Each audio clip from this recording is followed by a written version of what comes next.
Blood dripped from the rawhide ties around her wrists, staining the dusty Montana soil under the old cottonwood tree.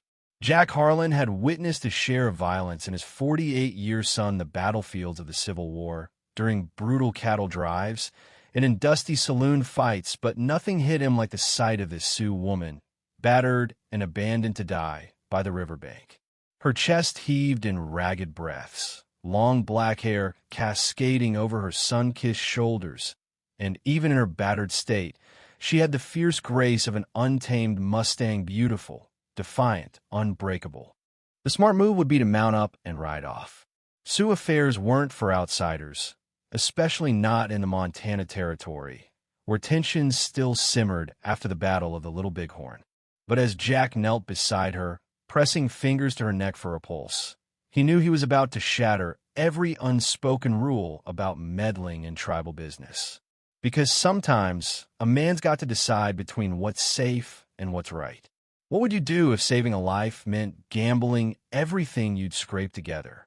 It was October 1885, and the Lazy J Ranch sprawled 40 miles from Billings, where the vast plains met the endless sky, making a man feel both liberated and insignificant. Jack had sought this solitude after burying his wife, Emily, and their young son and daughter 4 years back, taken by a cholera outbreak that ravaged the frontier like a storm. Out here, the only company was the whisper of wind through the sagebrush and the distant bellows of his 300 head of cattle. It let him pretend the emptiness in his gut was just the thin mountain air, not the void where his family used to be. He was mending a broken fence near the Yellowstone River when he spotted Hera's vivid streak against the brown earth that didn't belong. His gelding, Storm, shied and snorted, sensing trouble. Jack grabbed his Henry rifle and approached cautiously on foot. She was slumped under the ancient cottonwood, hands bound tight, her deerskin dress ripped and crusted with blood. Sioux, no doubt, from the intricate quillwork and bone beads glinting in the late afternoon sun. She'd been lashed hard with a whip, welts crisscrossing her back and arms like angry scars. But it was her face that froze him in place. Even bruised and swollen, she was stunning high cheekbones, full lips cracked from dehydration, skin like burnished gold. She looked no older than 25. Jack had picked up some Sioux words during his scouting days with the Army. He recognized the faint scent of sweetgrass in her hair, used in their sacred rituals. This wasn't some random attack. This was deliberate tribal justice. His mind raced through the risks. Sioux raiding parties still struck fear into settlers, and the U.S. cavalry was cracking down harshly post-Custer. Getting mixed up could spell doom for them both. Yet as he watched her fight for every breath, he heard Emily's voice echoing in his head. A man's worth ain't in what he says, Jack, it's in what he does when nobody's looking. Damn it all, he grumbled, slinging the rifle over his shoulder. He sliced the bindings with his Bowie knife, gently around the raw flesh. Lifting her, he was struck by how light she felt, how she molded against him like she belonged there.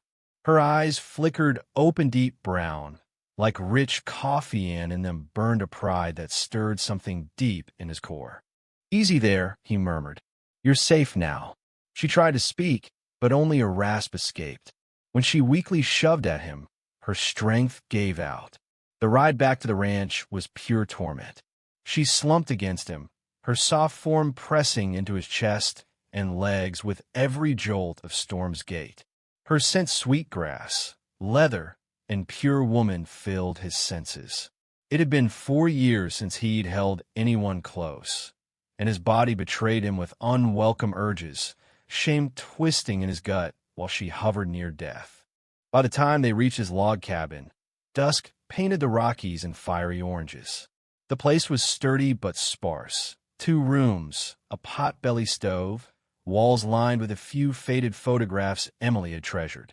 He laid her on his bed, then boiled water and fetched clean rags. As he cleaned the wounds on her back, he fought to ignore the smooth arch of her spine, the way her breaths made her sides rise and fall. But when she bolted awake, a hidden knife flashing in her hand, all detachment vanished. Back off, Her English was sharp, laced with an accent. Jack raised his hands, rag dripping. Whoa, easy. I ain't here to hurt you. You are Wasatch a white man. You think you can claim whatever you touch. Her brown eyes blazed with fury and agony. I think you were dying by that river, and now you're not. We can sort the rest later. She eyed him warily, knife steady despite her frailty. Whatever she saw on his rugged face made her lower it a fraction. Why? She whispered. Because leaving you would have made me less of the man I aimed to be. They locked eyes in the flickering lantern light. Up close, her beauty hit harder sharp features, expressive mouth, eyes holding depths of wisdom and hurt. Her torn dress had slipped, exposing the curve of her breast, and Jack forced his gaze away. I am Lyra, she said at last. Eternal spirit. But they stripped me of it, said I shamed it. What did you do to earn that beating? Jack asked, easing into the chair by the bed. Must have been bad. Her laugh was sharp, bitter. I refused the husband they picked. He is 3 wives already, treats him like dogs. I said no. She met his eyes defiantly. In my people, that's defiance. Something twisted in Jack's chest rage at her abusers, but also kinship. Here was someone else punished for forging their own trail. Well, in my home, a woman's no means no, and you can call yourself whatever fits. Mia, she decided after a beat. From the reservation school. It means mind my choice. Mia, it is. He nodded to the water. Let me tend those wounds. They'll infect otherwise. This time, she didn't flinch at his touch. His rough hands were careful, tracing the cloth over cuts, ignoring her shivers along her neckline, the quiet gasp at a sore spot. You've done this before, she observed softly. War teaches a man plenty, not just killing. As he worked, she scanned his face. The lines etched around his blue eyes, the salt and pepper in his beard, the steady assurance in his movements. This wasn't the brutal white rancher she'd feared. There was gentleness here and a matching sorrow. You had a woman, Mia noted, spotting the quilt's feminine stitch. Where is she? Jack paused. Buried out back with our kids. Cholera, for years ago. I'm sorry. And she meant it, hearing the raw grief. That's why you hide out here alone. Seemed safer. Can't lose what you don't let in. Mia reached out, her fingers brushing his jaw with spark of intimacy that jolted them both. But neither recoiled. Sometimes, she murmured, the walls we build trap us inside. In the weeks that followed, Mia proved her worth. She handled horses like an extension of herself, knew healing herbs from poisons, and could track elk over barren ground. Her pride ran deep. Once on her feet, she demanded to pull her weight. Jack found her fixing harnesses with delicate porcupine quills, turning utility into beauty, or weeding his garden with skills that shamed his own clumsy efforts. You don't owe me a thing, he said one dawn, watching her work. I owe myself, she shot back. I won't depend on any man again. But it was the quiet moments that unraveled him. Her soft Sioux songs while churning butter, making his throat tighten. Her silhouette at twilight, wind hugging her dress to her hips and thighs as she gazed at the flaming sky. The fluid elegance in her stride, the way she twisted her hair into braids. A month in, she caught him staring as she pinned clothes to the line. Their gazes locked, a charged current acknowledging the pull they'd both denied. That night, over venison stew laced with wild onions she'd foraged, silence turned intimate. Tell me about her, your Emily. Jack set his fork down. Why? Because her ghost lingers. I see in how you stack plates, fold linens. She was kind like spring after a hard winter. Saw good in folks. He smiled faintly. Would have liked you. Always said toughness and heart go hand in hand. Mia eyed him over her mug. And you? Do you see heart in me? The question hung heavy. Jack really saw a survivor of betrayal and brutality, who toiled harder than most men, who could calm a spook colt with whispers or fell a coyote with a sling. I see someone who chooses mercy over bitterness, even when life's given you every excuse to hate. Mia stood, firelight outlining her form. She unpinned her hair, letting it cascade like midnight silk. In my tribe, a woman's hair is sacred, only her mate sees it free. She turned, eyes holding his. But I'm free now, and you've shown me true respect. The air crackled. Jack rose, every nerve alive to her warmth, the pulse at her neck. Mia, his voice is gravelly. She closed the gap, her scent enveloping him. Do you want me gone, Jack Harlan? Hell no. The words burst out. But I won't exploit. She pressed a finger to his lips. What if I'm the one choosing? Her kiss started gently, exploratory, but when he groaned and drew her close, it ignited. They consumed each other, hands exploring his inner hair, hers tracing his broad back like starved souls finally feasting. Jack lifted her, carrying her to bed, laying her down tenderly. In the glow, she was radiant, eyes full of trust and fire. What followed was a whirlwind. Slow discoveries, urgent needs, years of isolation dissolving in shared ecstasy. Mia was bold and giving, teaching him that passion could heal. Afterward, tangled in sheets, her head on his chest, Jack whispered, "Never thought I'd feel alive again." She looked up, mirroring his awe. Me neither, but some risks are worth the leap. 4 weeks of stolen joy were shattered with the thunder of bareback riders approaching. Mia froze mid-fence repair. "Sue," she said flatly, joy fleeing her face. Jack counted 6 warriors cresting the ridge, faces painted, armed with bows and a couple of Winchesters.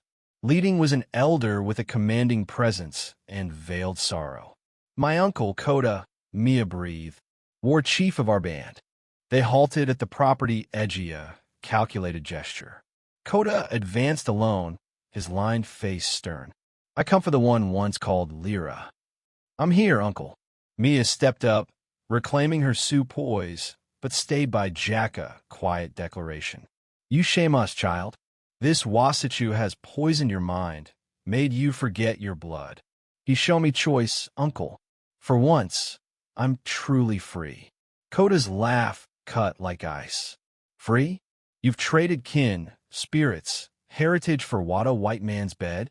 His kind slaughtered your brother at greasy grass." The barb landed hard, but Mia stood firm. "My brother died for our right to decide our fates. I honor that by claiming mine." Jack had held back, but now spoke. "Sir, with respect, your niece was near death when I found her. I offered shelter, care. Nothing more was forced. Yet you claim her as yours, twist her into something alien." "I love her," Jack stated plainly, "and she chooses to stay." The word hung in the crisp air. Coda appraised them, this weathered rancher and his kin's daughter. "Love? You know nothing of it, Wasatchu. Love is a duty to ancestors and descendants." He faced Mia. "Return, child. The elders relent if you abandon this folly. You'll wed Ronan as arranged. He's promised leniency if you submit." Mia paled. "Ronan strangled his last wife, uncle. Everyone whispers it. She was frail. You're resilient. You'll endure." "Enduring ain't living," Mia countered, voice rising. "I've tasted the difference." Coda's jaw set. "Then you're exiled dead to us." It was a gut-wrenching blow, deeper than any lash, but Mia held his gaze. "However," Coda added, tone shifting, "if this Wasatchu proves his worth, shows he treasures what he steals, perhaps the one whose ghost to us finds a bridge between realms." "What proof?" Jack asked. "Trial by combat. Dawn tomorrow, you versus our mightiest. Win, we honor your bond and depart. Lose, she faces justice, and you perish for aiding her. And if I say no, we take her now, and your blood waters this land." Jack glanced at Mia, seeing her fear and resolve. She expected him to back down. After all, they'd shared mere weeks. But gazing at this vibrant woman who'd reignited his world, the decision was sealed. "Dawn, it is." That night, Mia pleaded for a flight. "You don't get it, Ronan is a killer, felled 9 in duels. Then I'll be 10. Jack replied, oiling his revolver calmly. This ain't funny. She sees his hands. I'm not worth your life. He cradled her face. That's dead wrong, darling. You're my everything. Their lovemaking was frantic, raw, tears mingling as she moved above him, as if etching memories into skin. They knew it could be farewell. Dawn broke foggy and chill, mist swirling off the Yellowstone like spirits. The Sioux formed a ritual circle. Ronan was a beast, towering, muscled, scars mapping victories. He wielded a stone tomahawk, eyes void of pity. Hand to hand, Coda declared, till yield or death. No arms but a man's will. Jack stripped down, his fair skin contrasting with Ronan's bronze. Older, slighter, but ranch life had forged him tough, and his eyes held the unyielding calm of a survivor. The clash was savage. Ronan charged like a bull, tomahawk swinging lethal arcs. Jack dodged, the whoosh grazing his ear, then counter-grabbing the wrist, twisting momentum to slam an elbow into Ronan's gut. Bones cracked, but the warrior roared on, switching hands for a blow that gashed Jack's arm. Blood flowed. Mia's cry pierced the haze. Stay down, white dog, Ronan sneered. Jack grinned through pain. Not my style. He surged boot to knee, fist to throat. Ronan staggered. Jack pressed a barrage of hooks and uppercuts honed from army brawls. They traded blows till faces were pulp, knuckles split, breaths ragged. Ronan had raw power, but Jack's scars from war and loss fueled his endurance.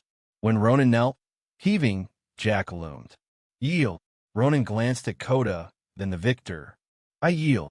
5 months on, Mia stood on the porch, hand on her swelling belly, watching Jack herd cattle across the greening plains. The baby would arrive in the fall, its kicks like eager promises. She wore a simple gingham dress, hair in a loose braid with Sioux beads at her wrists, a blend of worlds. Coda had honored the win.